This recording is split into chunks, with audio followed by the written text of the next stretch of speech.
Assalamualaikum warahmatullahi wabarakatuh. Pada pertemuan yang kedua ini kita akan membahas tentang bahasa Indonesia dengan berbagai ragamnya. Baik, kita akan membahas ragam lisan, ragam tulis. Kita lihat dari sisi perbedaan. Yang pertama, ragam lisan menghendaki adanya orang kedua, sedangkan ragam tulis tidak mengharuskan adanya teman bicara berada di depan. Yang kedua, dalam ragam lisan unsur-unsur gramatikal seperti subjek, predikat, objek tidak selalu dinyatakan. Unsur-unsur ini kadang ditinggalkan. Hal ini disebabkan oleh bahasa yang digunakan itu dapat dibantu oleh gerak, mimik, pandangan, atau intonasi. Sedangkan ragam tulis perlu lebih terang dan lebih jelas daripada ragam lisan. Fungsi-fungsi gramatikal harus nyata karena ragam tulis tidak mengharuskan orang kedua berada di depan pembicara, dan ragam tulis menghendaki agar orang yang membaca mengerti isi tulisan.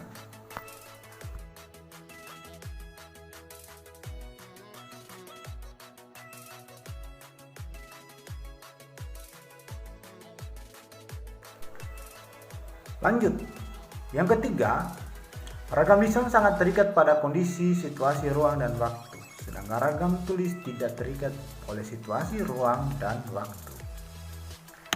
Yang keempat, ragam lisan dipengaruhi oleh tinggi rendahnya dan panjang pendeknya suara, sedangkan ragam tulis dilengkapi dengan tanda baca seperti tanda pemberhentian, huruf kapital, huruf miring, tanda koma. Yang pada intinya adalah tanda baca.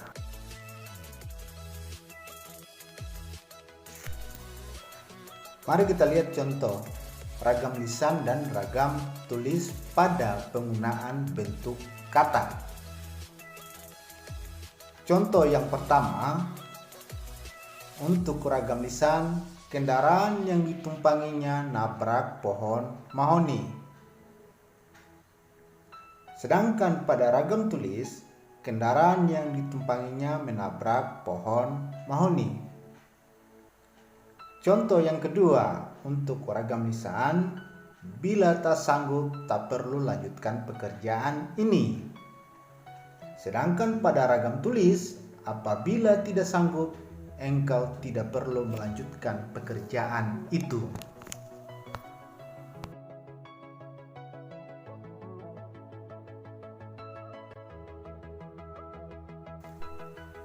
Contoh pada penggunaan kosakata.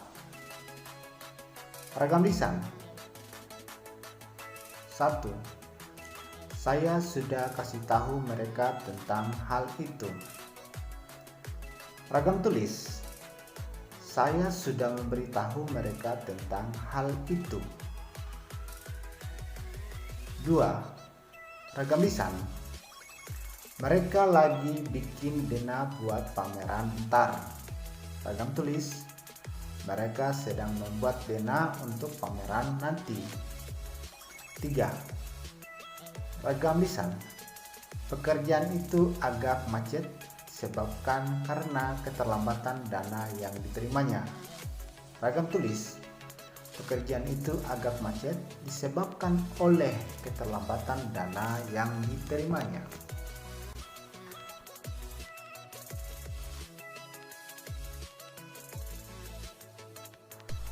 Contoh penggunaan struktur kalimat. Ragam lisan. 1.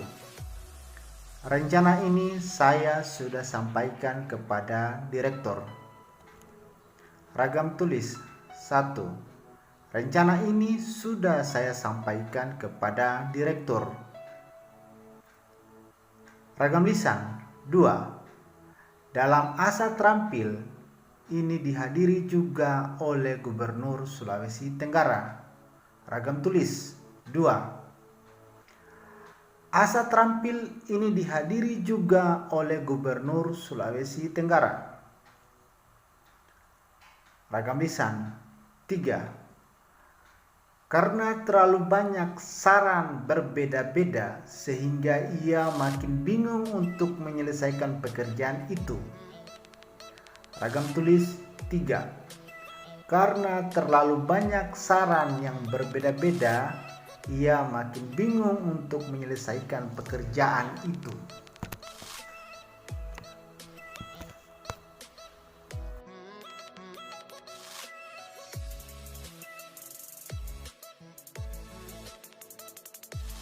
Ragam baku dan ragam tidak baku. Ragam baku adalah ragam yang dikembangkan dan diakui oleh sebagian besar warga masyarakat pemakainya sebagai bahasa resmi dan sebagai kerangka rujukan norma bahasa dalam penggunaannya. Ragam tidak baku, ragam yang tidak dikembangkan dan ditandai oleh ciri-ciri yang menyimpang dari norma ragam baku. Ketika dia menyimpang dari ragam baku, maka itu adalah dikategorikan ragam tidak baku.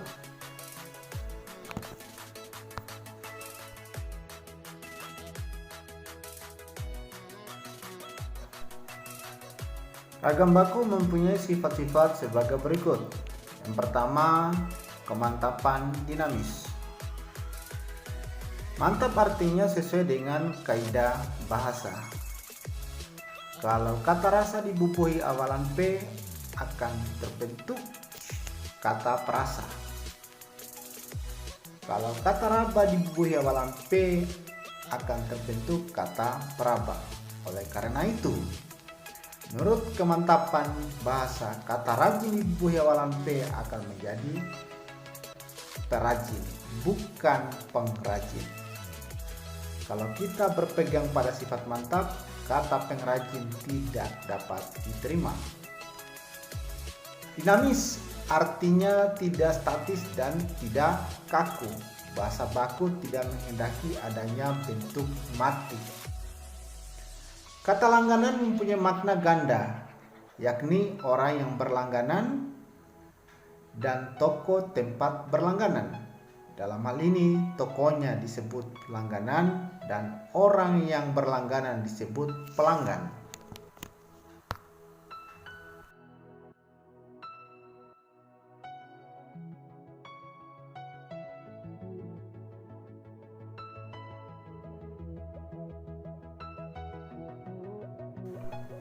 B. Cendekia. Ragam baku bersifat cendekia karena ragam baku dipakai pada tempat-tempat resmi. Pewujud ragam baku ini adalah orang-orang yang terpelajar. Hal ini dimungkinkan untuk pembinaan dan pengembangan bahasa yang lebih banyak melalui jalur pendidikan formal. Ragam baku dapat memberikan gambaran apa yang ada pada pembicara atau penulis, dan ragam baku dapat memberikan gambaran yang jelas dalam otak pendengar atau pembaca. Contoh kalimat yang tidak cendekia. Rumah sang jutawan yang aneh akan dijual.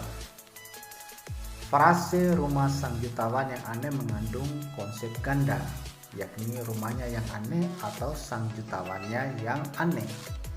Dengan demikian, kalimat itu tidak memberikan informasi yang jelas. Agar menjadi cendekia, kalimat tersebut harus diperbaiki sesuai dengan konstruksi berikut ini. Yang pertama, rumah aneh milik sang jutawan akan dijual. Yang kedua, rumah milik sang jutawan aneh akan dijual.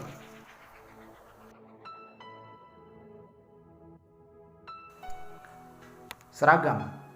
Ragam baku bersifat seragam. Hakikatnya, proses pembakuan bahasa ialah proses penyeragaman. Artinya, pembakuan bahasa adalah pencarian titik-titik keseragaman. Contoh, pelayan kapal terbang dianjurkan untuk memakai istilah pramugari dan pramugara. Yang membawa pesawat terbang disebut pilot.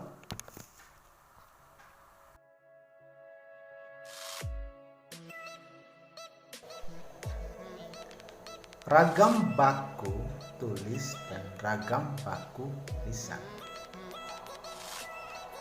Ragam baku tulis adalah ragam yang dipakai dengan resmi dalam buku-buku pelajaran atau buku-buku ilmiah lainnya.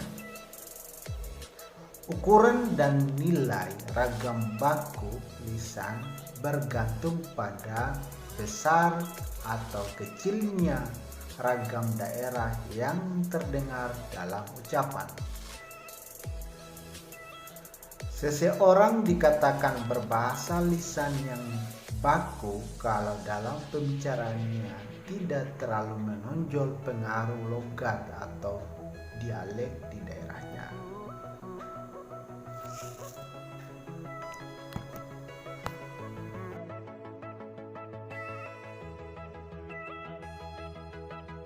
Contoh ragam bahasa lisan dan ragam bahasa tulis dari segi tata bahasa.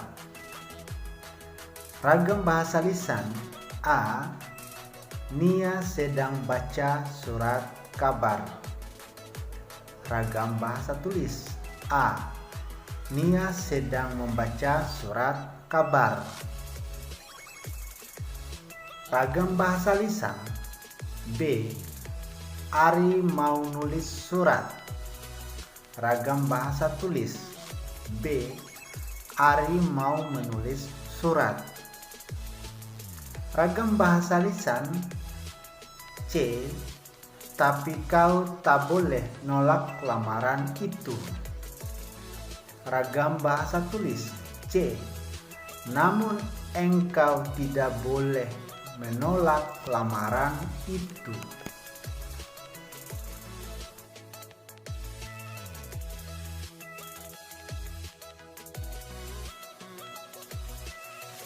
Contoh ragam bahasa lisan dan ragam bahasa tulis dari segi struktur kalimat. Ragam bahasa lisan: A. Mereka tinggal di Menteng. Ragam bahasa tulis: A. Mereka bertempat tinggal di Menteng. Ragam bahasa lisan: B. Jalan layang itu untuk mengatasi kemacetan lalu lintas. Ragam bahasa tulis: B. Jalan layang itu dibangun untuk mengatasi kemacetan lalu lintas. Ragam bahasa lisan: C. Saya akan tanyakan soal itu. Ragam bahasa tulis: C. Akan saya tanyakan soal itu.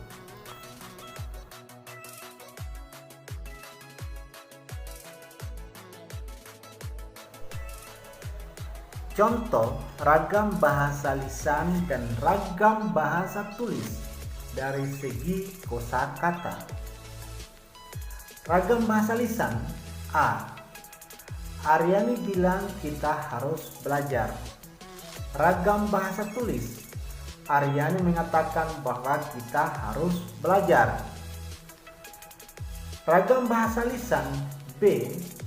Kita harus bikin karya tulis. Ragam bahasa tulis: kita harus membuat karya tulis. Ragam bahasa lisan: C. Rasanya manis terlalu pagi buat saya, Pak. Ragam bahasa tulis: rasanya manis terlalu muda bagi saya, Pak.